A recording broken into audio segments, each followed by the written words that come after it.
Serge Moati est avec nous pour ces dernières nouvelles de Tunis.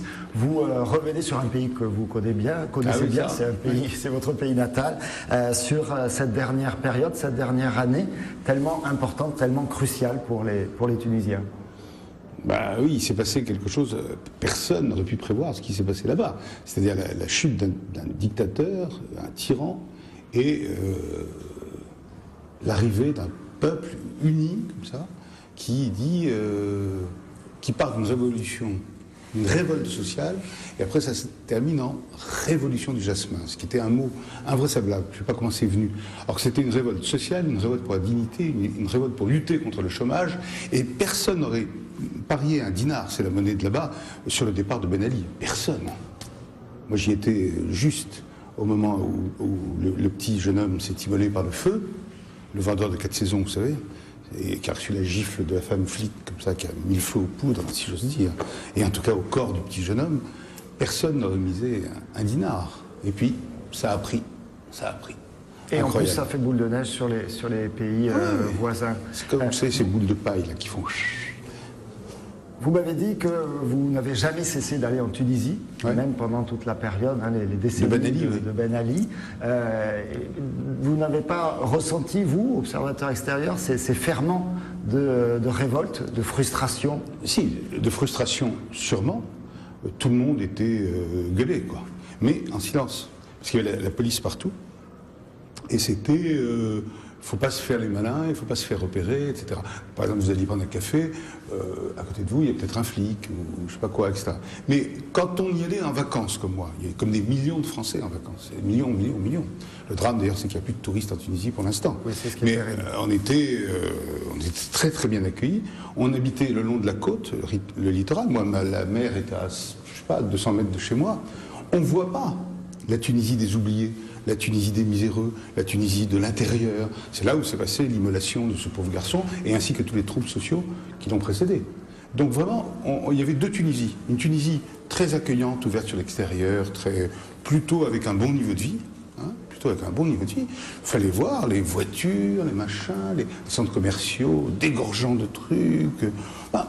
Bref, des boîtes de nuit ouvertes tard, pas d'insécurité, enfin bon. Ça a pu tromper le regard de beaucoup de Français. Ça a trompé le regard de beaucoup de Français qui adoraient venir en Tunisie et qui ne comprenaient pas quand moi je leur disais, par exemple, à des copains français qui venaient, mais méfie-toi, c'est un décor, hein, mais profitons-en de ce décor, c'est magnifique ce décor. Puis ce décor, avec notre argent à nous, il fait tourner l'industrie, il fait tourner le machin, etc.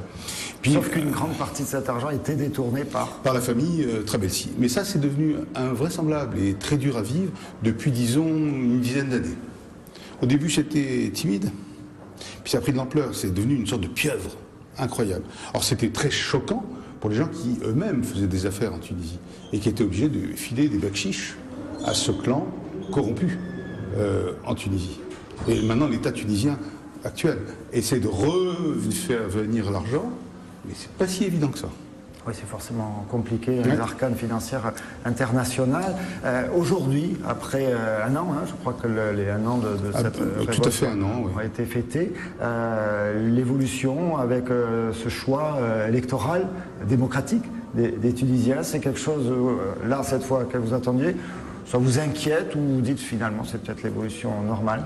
J'arrive pas à me dire que c'est l'évolution normale, parce que dire c'est l'évolution normale, ça consisterait à dire qu'au fond, les pays arabes ne sont pas faits pour la démocratie, que c'est des espèces d'hommes différents de nous, ils ne méritent pas la démocratie, ils ne méritent qu'un islam sévère, qui en ce moment moleste les jeunes filles dans la rue, casse les vitrines des libraires en leur disant faites gaffe à certains livres que vous exposez, etc., interdisent l'entrée dans les universités à des filles qui ne sont pas voilées. Si c'est ça la normalité, je refuse, parce que ça pour moi c'est du racisme. C'est vraiment quelque chose qui va pas du tout. Pourquoi les Tunisiens ont voté majoritairement, pas forcément massivement, mais majoritairement pour cette tendance politique? Parce que, je vous ai dit, c'est une révolte sociale, la Tunisie. Ce n'était pas une révolution politique. Et cette révolte sociale, seul le parti Ennahda a compris que c'était une révolte sociale. Seul le parti Ennahda était présent dans les campagnes, dans les plus petits villages. Et quand il y avait le mariage de la fille ou la circoncision du petit garçon, ils filaient du fric. Ils avaient un rôle d'assistance sociale. Alors que les autres avaient des grands projets comme ça, etc., mais très éloignés des réalités de ce que vivait le pays. Et ils ont perdu dans des élections parfaitement démocratiques. Hein. Personne ne peut dire que c'était des élections truquées. Mais hélas, ça ne va pas dans le sens de ce qu'on souhaite, nous, occidentaux et démocrates. Voilà, c'est tout ce qu'on peut dire. Mais c'est pas fini. Il va y avoir des élections réelles après cette période de la constituante, là. Il va y avoir des élections réelles, et j'espère qu'il va y avoir une fédération des partis démocratiques en Tunisie. Pourquoi cette dispersion, justement? L'union fait la force, normalement, et là, il y a une dispersion invraisemblable. Ambition personnelle. Ambition personnelle.